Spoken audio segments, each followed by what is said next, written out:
Well, tonight's budget has indicated that the Australian economy is looking a lot better than we had been expecting.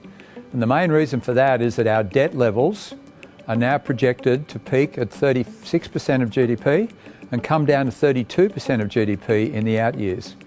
That compares with a number back in October of 47% of GDP.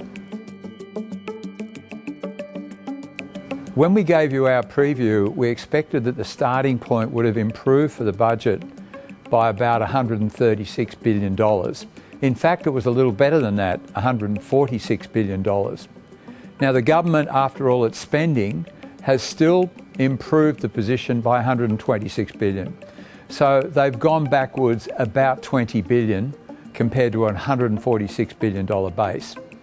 The problem is that $20 billion is actually quite a large number, and it will be distributed $13 billion in 2023-24, $5 billion in 24-25 and $3 billion thereafter.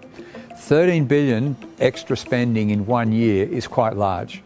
It's 0.5% of GDP. It compares with the last 10-year averages of about a peak of about 0.25% of GDP.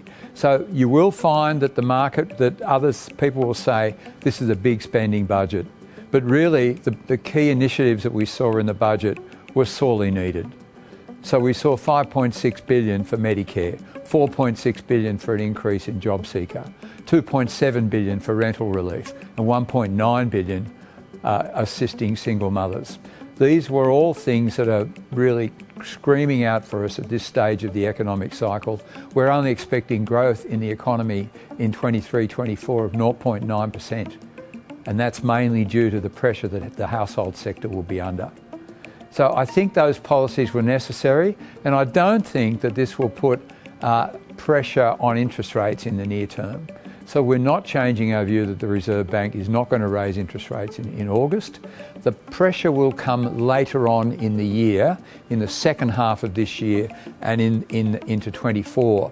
That's when we're expecting interest rate cuts.